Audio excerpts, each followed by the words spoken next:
और दिन भर की खबरों पर नजर डालेंगे। अब शुरुआत करते हैं इस वक्त की बड़ी खबर से। मध्य प्रदेश में कांग्रेस की एक और लिस्ट आ चुकी है। दरअसल आमला सीट से मनोज मालवीय को पार्टी ने टिकट दिया है और कांग्रेस के सभी 230 प्रत्याशियों की घोषणा हो चुकी है।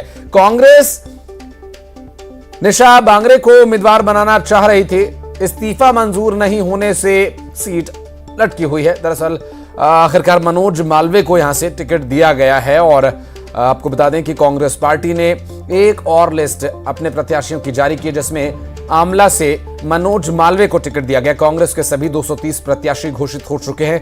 कांग्रेस बनाना चाह रही थी निशा बांगरे को उम्मीदवार, इस्तीफा मंजूर नहीं होने की वजह से सीट लटकी रही और आखिरकार मनोज मालवीय को यहां से टिकट दिया गया। कांग्रेस पार्टी की तरफ से जारी की गई लिस्ट में अब लगभग सभी 230 उम्मीदवार अब मैदान में उतार दिए गए हैं। प्रत्याशियों की घोषणा के बाद कांग्रेस पार्टी के 230 विधानसभा सीटों पर उम्मीदवार घोषित हो चुके हैं। मनोज मालवीय कांग्रेस पार्टी से उम्मीदवार इस वक्त हैं यहां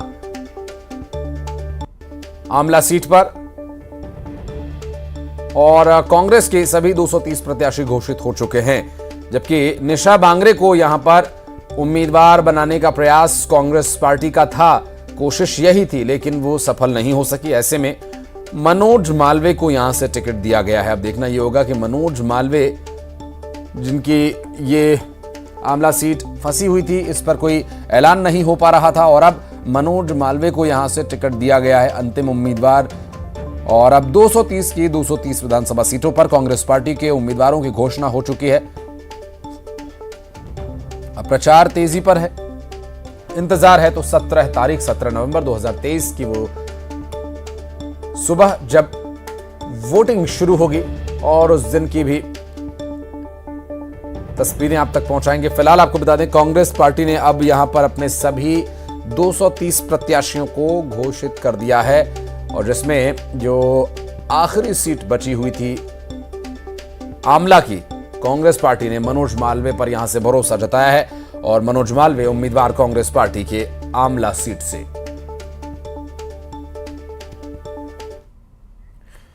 और कांग्रेस सूत्रों के हवाले से बड़ी खबर आ रही है। दरअसल कांग्रेस 6 सीटों पर पार्टी अपने उम्मीदवारों को बदल सकती है। एमपी की सभी 230 सीटों पर उम्मीदवारों का ऐलान हो चुका है और इसके बाद जो जानकारी मिल रही है सूत्रों के हवाले से वो ये कि 6 सीटों पर कांग्रेस पार्टी के उम्मीदवार बदले जा सकते हैं। अब वो 6 उम्मीदवार कौन से होंगे ये अभी तक स्पष्ट नहीं हो पाया है। कांग्रेस पार्टी के सूत्रों के हवाले से मिल रही जानकारी, लगातार हो रहा विरोध प्रदर्शन, क्या विरोध प्रदर्शन कारण है या फिर सर्वे में कुछ बदलाव हो गया है? सर्वे में जो सर्वे आधार बनाकर दिया गया था वो क्या इस पर अब कुछ बदलाव करने वाली है कांग्रेस पार्टी? देखने का विषय होगा। 6 सीटों पर पार्टी उम्मीदवार बदल सकती है। जो विरोध लगातार जारी है उस विरोध को शांत करने का यह प्रयास कहा जाएगा या फिर कुछ और? हालांकि ये तो स्पष्ट जानकारी सामने आने के बाद और बेहतर तरीके से पता चलेगा, लेकिन लगातार विरोध का सामना करना पड़ रहा है कांग्रेस पार्टी को भी।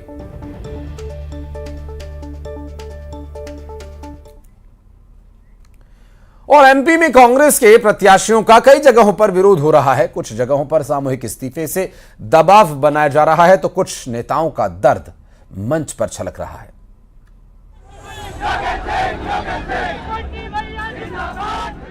कमलनाथ के बंगले पर विरोध करते ये लोग कांग्रेस के कार्यकर्ता हैं। टिकट के बंटवारे के बाद प्रत्याशी से नाराज कार्यकर्ता पीसीसी चीफ के घर पर पहुंचे और प्रत्याशी बदलने की मांग की। नर्मदापुरम, रामपुर, भगीलान और नरेला में प्रत्याशियों को बदलने की मांग की। उधर अशोकनगर में कांग्रेस में बगावत इस कदर है कि दावेदार मोहन यादव के अलावा आशा दौरे और अनीता जैन ने इस्तीफा दे दिया। विक्की जैन ने भी इस्तीफा दे दिया। जानकार इसे कांग्रेस के लिए झटका मान रहे हैं, क्योंकि मन बहुत असंतुष्ट है, इसलिए इस्तीफा दिया। कारण क्या है? किस चीज से असंतुष्ट है मन? कारण ये रहा कि टिकट नहीं दिया, कोई बात नहीं है। टिकट 2013 में भी कटा था, टीवी पर नाम चला था, लेकिन उसके बाद भी फोन आए थे, सांत्वना दी थी, बुला के सांत्वना दी थी कांग्रेस पार्टी ने सभी नेताओं के।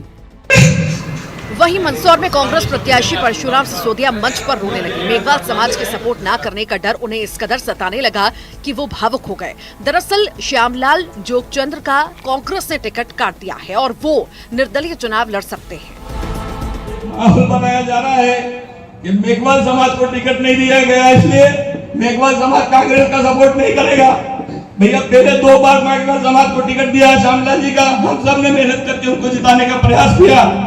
और अभी पूरे मध्य प्रदेश में माननीय कमलनाथ जी ने, माननीय कांग्रेस पार्टी ने मेघवाल समाज के 6 व्यक्तियों को टिकट दिया। टिकट कटने के बाद कांग्रेस में कई नेताओं ने निर्दलीय चुनाव लड़ने का ऐलान कर दिया है। ऐसे में कांग्रेस को डैमेज हो सकता है, लेकिन इस परेशानी से पार्टी कैसे पार पाती है, ये आने वाले समय में साफ होगा।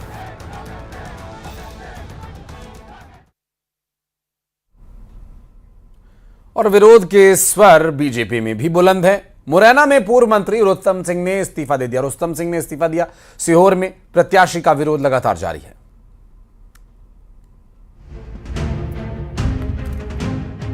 विधानसभा चुनावों के लिए प्रत्याशियों के नामों के ऐलान के बाद भी बीजेपी का सिरदर्द कम नहीं हो रहा। मुरैना में चुनाव से पहले पार्टी को झटका लगा है। पूर्व मंत्री रुस्तम सिंह ने इस्तीफा दे दिया, साथ ही सैकड़ों कार्यकर्ताओं के साथ वो हाथी पर सवार हो गए।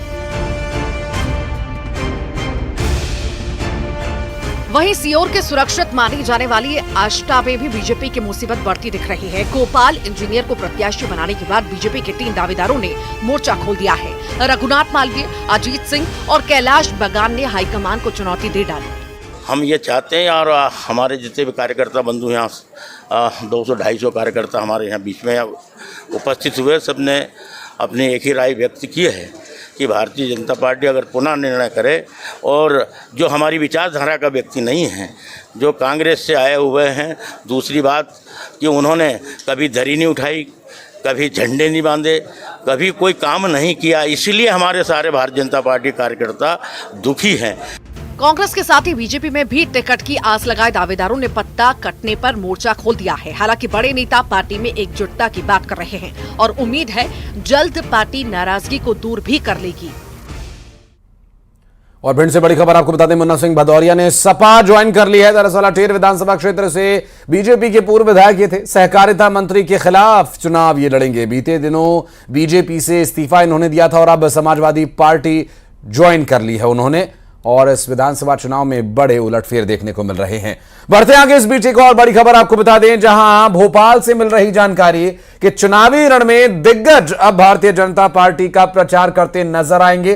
टॉप लीडरशिप अब मैदान में होगी और इसमें सबसे पहले प्रधानमंत्री नरेंद्र मोदी, अमित शाह, राजनाथ सिंह, जेपी नड्डा, नितिन गडकरी सरीखे नेता चुनावी मैदान में नजर आएंगे। आपको बता दें कि बीजेपी के दिग्गजों की सभा, पीएम मोदी, अमित शाह के रोड शो, सभा का आयोजन गडकरी और राजनाथ सिंह के रोड शोज होंगे। सभा का आयोजन होगा, लोगों को संबोधित करेंगे और इसके अलावा बीजेपी के बड़े नेताओं के नामांकन भी होने हैं। प्रधानमंत्री नरेंद्र मोदी का विंध्य क्षेत्र में कार्यक्रम है और अमित शाह का विंध्य और महाकौशल में कार्यक्रम है। नितिन गडकरी का बुंदेलखंड क्षेत्र में कार्यक्रम है, जबकि राजनाथ सिंह का मालवा, जेपी नड्डा की चंबल में सभाएं होनी हैं। लगातार भारतीय जनता पार्टी के प्रदेश के नेता इस बात की मांग कर रहे थे कि टॉप लीडरशिप को मध्य प्रदेश में भेजा जाए चुनाव प्रचार के लिए।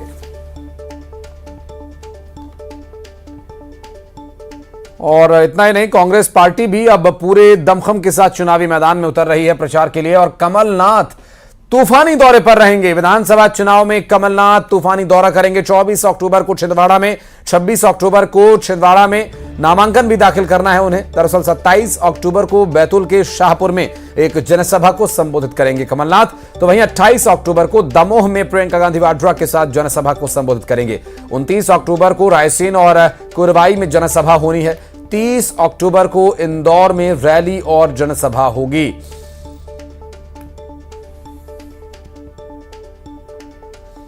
और दतिया में चुनाव प्रचार के दौरान बीजेपी प्रत्याशी नरोत्तम मिश्रा ने कांग्रेस प्रत्याशी को 36,000 वोटों से ज्यादा अंतर से हराने की बात कही है। चुनाव प्रचार के दौरान उन्होंने कहा कि पिछली बार हम 2,600 चुनाव वोट से जीते थे, लेकिन इस बार का संकल्प है कि 36,000 वोट से चुनाव जीतेंगे। और इतना ही नहीं, उन्होंने कहा कि अगर मैं इस आंकड़े से कम वोटों के अंतर से जीता तो उस जीत को मैं अपनी जीत नहीं मानूंगा। वहीं नरोत्तम मिश्रा के 36,000 वोटों से जीतने के दावे पर कांग्रेस की तरफ से पलटवार भी आया और कहा कि 36,000 वोट से वे हारेंगे।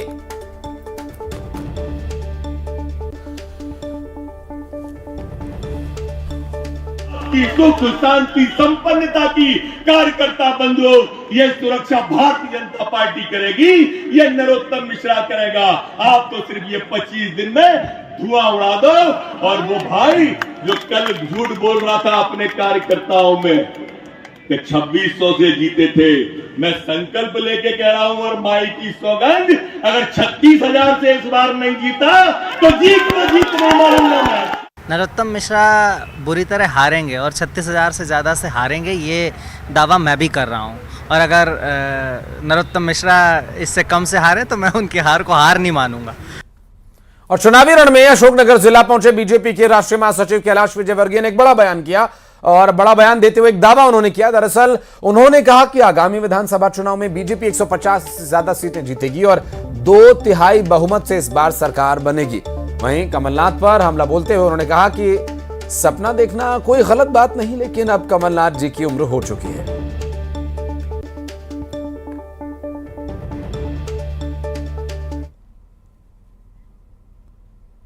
और बढ़ते हैं आगे, आपको बता दें कि अपने अलग अंदाज के लिए मशहूर ऊर्जा मंत्री प्रद्युम्न सिंह तोमर ग्वालियर विधानसभा सीट से लगातार 5वीं बार विधानसभा का चुनाव लड़ रहे हैं और बीजेपी ने उन्हें दूसरी बार चुनावी मैदान में उतारा है। वहीं ऊर्जा मंत्री प्रद्युम्न सिंह तोमर ने कांग्रेस के वचन पत्र पर निशाना साधते हुए कहा कि ये कांग्रेस का वचन पत्र नहीं बल्कि झूठ पत्र है।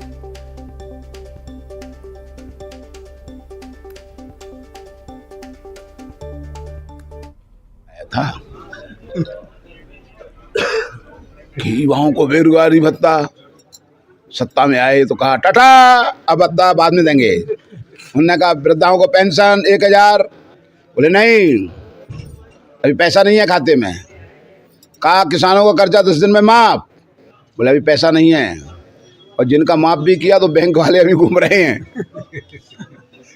तो ये तो इनका झूठ पत्र है। बात एक ऐसी विधानसभा सीट की जहां विधायक का टिकट काटना ही जीत की गारंटी है। ये सोचकर टिकट वितरण का ट्रेंड भी सेट कर दिया गया है। इस बार भी कुछ ऐसा ही किया गया, लेकिन क्या यह जीत का मंत्र फिर से सफलता दिलाएगा या फिर टिकट बदलने का यह ट्रेंड नतीजों में बदलाव की नई इबारत लिखेगा? इस रिपोर्ट में देखिए।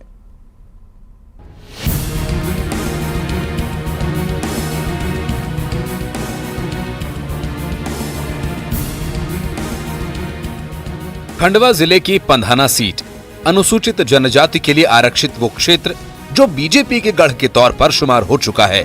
2 दशक से इस सीट पर बीजेपी की जीत का झंडा बुलंद है। हर चुनाव में इस सीट पर बीजेपी अपने मौजूदा विधायक का टिकट काटकर नए चेहरे को चुनावी मैदान में उतार देती है। शायद विधायक का टिकट काटना ही जीत की गारंटी माना जाता है, इसलिए 23 की बिसात पर इस सोच और ट्रेंड के साथ अपनी चाल को आगे बढ़ाते हुए बीजेपी ने इस बार भी वही फॉर्मूला अपनाया है। बीजेपी ने पंधाना में अपने विधायक राम दांगोरे को बेटिकट कर दिया और उनकी जगह 2 महीने पहले ही कांग्रेस छोड़ बीजेपी में आई छाया मोरे को मैदान में उतार दिया। ये वही छाया मोरे हैं जिन्हें 2018 में राम दांगोरे के हाथों चुनावी शिकस्त का सामना करना पड़ा था। लेकिन इस बार तस्वीर बदल गई है और राम दांगोरे से हारने वाली छाया मोरे इस बार दावेदारी में भारी पड़ गईं। मैं बहुत खुश हूँ। इतने सारे पद है, एक ले भी लिया पार्टी ने तो क्या गम है, और इतनी कम उम्र में मुझे विधायक बनाया। राज्य का सबसे कम उम्र का विधायक बनने का सौभाग्य प्राप्त हुआ। और आज 34 साल की उम्र में, इस उम्र में लोग सोचते विधायक कैसे बनते हैं, और इस उम्र में मैं विधायकी कर रहा हूँ। तो ये मेरे लिए, मेरी लाइफ के लिए बहुत बड़ी अपॉर्चुनिटी है। बहुत ही सौभाग्य की बात है कि मुझ पर भारतीय जनता पार्टी ने विश्वास जताया, मेरा आकलन किया। जिस हिसाब से मैंने वहां पर काम किया तो उन्होंने मेरा आकलन किया कि ये महिला मतलब काम करने वाली है। और भारतीय जनता पार्टी में हर व्यक्ति का सम्मान है, जो काम करते हैं और निस्वार्थ रूप से जनता की सेवा करते हैं, ये मैंने यहाँ पर देखा। पंधाना में विधायक का टिकट काटो और नए चेहरे को मौका दो, इस फॉर्मूले से बीजेपी 2008 से जीत हासिल करती आई है। 2008 में बीजेपी ने तत्कालीन विधायक किशोरीलाल वर्मा का टिकट काटा और उनकी जगह अनार वास्कले को मैदान में उतारा। जो कांग्रेस के नंदू बारे को हराकर विधायक बने। इसके बाद 2013 में विधायक अनार वास्कले का टिकट भी कट गया और बीजेपी से चुनाव लड़ी योगिता बोरकर कांग्रेस के नंदू बारे को हराकर विधायक बन गयीं। वहीं 2018 में योगिता बोरकर की जगह नए चेहरे राम दांगोरे को मैदान में उतार दिया, जिन्होंने कांग्रेस की छाया मोरे को हराकर जीत का परचम लहराया। बात पंधाना सीट पर चुनावी टक्कर की करें तो बीजेपी ने यहां कांग्रेस से आई छाया मोरे को अपना उम्मीदवार बनाया है। वहीं कांग्रेस ने 2018 में बगावत कर निर्दलीय चुनाव लड़ी रूपाली बारे को मैदान में उतारा है। रूपाली बारे ने 2018 में अपने पिता और कांग्रेस प्रत्याशी नंदू बारे के खिलाफ ही ताल ठोकी थी, लेकिन इस बार पार्टी ने रूपाली पर भरोसा जताया है। सर धन्यवाद देती हूँ और इस बार जो पार्टी हाईकमान ने मुझ पर विश्वास जताया है, मैं उसका बहुत बहुत धन्यवाद देती हूँ और उन्हें विश्वास दिलाती हूँ कि इस बार पंधाना विधानसभा की जनता यहाँ से कांग्रेस का प्रत्याशी जो बनाया है मुझे, उन्हें विधायक बनाकर भेजेंगे। पंधाना सीट अनुसूचित जाति जनजाति की आरक्षित सीट है। देश के रॉबिन हुड कहे जाने वाले जननायक टंट्या भील की जन्मस्थली होने के चलते ये सीट प्रदेश में आदिवासियों की राजनीति का हॉटस्पॉट है।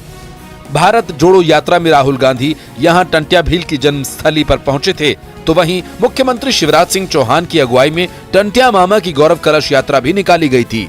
एक समय पंधाना सीट शिक्षा मंत्री के लिए आरक्षित मानी जाती थी। यहां से कांग्रेस और बीजेपी दोनों ही पार्टियों के शिक्षा मंत्री रह चुके हैं, लेकिन पंधाना विधायक का टिकट काटो और नए चेहरे को मौका देकर जीत हासिल करो के ट्रेंड की वजह से सुर्खियों में है। देखना यह है कि ये ट्रेंड इस बार बीजेपी के लिए कितने फायदे का सौदा साबित होता है। अमित जायसवाल, न्यूज़ 18 खंडवा। उज्जैन पहुंचकर बीजेपी के प्रदेश अध्यक्ष विष्णुदत्त शर्मा ने मीडिया सेंटर का शुभारंभ किया और बाद में उन्होंने मीडिया से बात की। उन्होंने कहा कि ये गठबंधन बेमेल है। अखिलेश यादव चिरकुट जैसे शब्द का इस्तेमाल कर रहे हैं। वहीं कमलनाथ कह रहे हैं अखिलेश वखिलेश छोड़िए, ये लोग जनता को गुमराह कर रहे हैं, जनता के सामने एक्सपोज हो गए हैं। साथ ही कमलनाथ पर हमला करते हुए उन्होंने कहा कि मिस्टर करप्शन नाथ ने 15 महीने में सरकार में रहते हुए सिर्फ गरीबों का हक छीना है। उन्होंने बीजेपी सरकार बनने का दावा भी किया। और कैसे झगड़ना शुरू हो गए कि मुझे पता होता कि ऐसा है तो मैं इन 2 कौड़ी के नेताओं से बात नहीं करता। ये कौन कह रहा है? अखिलेश यादव कह रहे हैं। चिरकुट शब्द का उपयोग कर रहे हैं। चिरकुट नेताओं से मैं बात नहीं करता। और कमलनाथ जी कह रहे हैं कि कौन अखिलेश वखिलेश। यही घमंड है, यही घमंडिया गठबंधन है। देश समाज को गुमराह करने वाले लोग इस भारत के अंदर एक्सपोज हो गए। न कोई इंडी गठबंधन चलेंगे, न कोई इनके गठबंधन चलने वाले हैं। ये तो पहले से ही एक दूसरे के चोर चोर मौसेरे भाई हैं। पहले से ही जनता में एक्सपोज है। और मध्य प्रदेश के अंदर तो अखिलेश ही कह गए यहाँ कांग्रेस की कोई औकात नहीं है। तो ये सारे परिदृश्य आपको दिखाई दे रहे हैं। हम विश्वास दिलाते हैं कि हम जो कहते हैं वो करते हैं। ये केवल झूठ और छल कपट की राजनीति करने वाले देश के अंदर, प्रदेश के अंदर एक्सपोज हो गए। मध्य प्रदेश के अंदर इतिहास बनेगा और उज्जैन के अंदर भी बाबा महाकाल के आशीर्वाद से यहाँ भी हम पूरे मध्य प्रदेश के अंदर इस बार सर्वाधिक सीटें जीत करके इतिहास बनाने का काम करेंगे। मिर्ची बाबा मध्य प्रदेश में विधानसभा चुनाव लड़ सकते हैं। मिर्ची बाबा ने समाजवादी पार्टी अखिलेश यादव समाजवादी पार्टी के जो मुखिया हैं उनसे मुलाकात की और इसके बाद एक तस्वीर सोशल मीडिया पर आप देख पा रहे होंगे, टीवी स्क्रीन पर आपके आ रही है। अखिलेश यादव ने चुनाव लड़ने को लेकर मिर्ची बाबा को शुभकामनाएं दे दी। मिर्ची बाबा का बीजेपी और कांग्रेस दोनों ही के साथ जुड़ाव रहा था, लेकिन अब वो समाजवादी पार्टी के साथ है।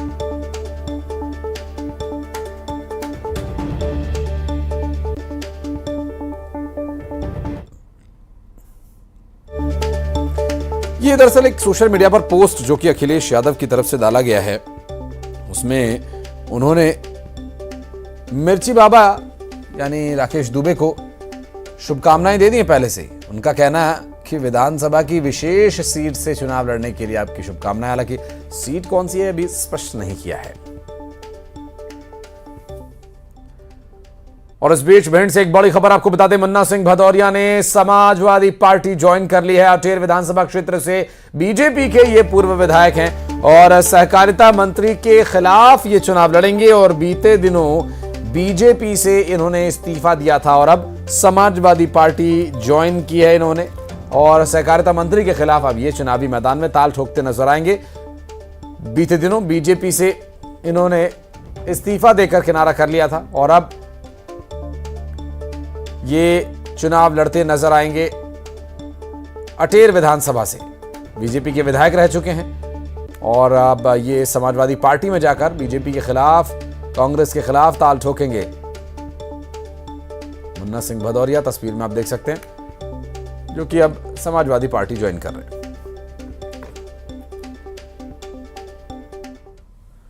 और मध्य प्रदेश में विधानसभा चुनाव को लेकर पुलिस पूरी तरह से सतर्क है और इस बीच ग्वालियर क्राइम ब्रांच को बड़ी कामयाबी मिली है। पुलिस ने बाइक सवार शख्स के पास से 47 लाख रुपए कैश बरामद किया और खास बात यह रही कि बंद किए गए 1000 रुपए और 500 रुपए के पुराने नोट यहां से पकड़े गए, जहां 1000 रुपए की 41 गड्डियां मिली हैं।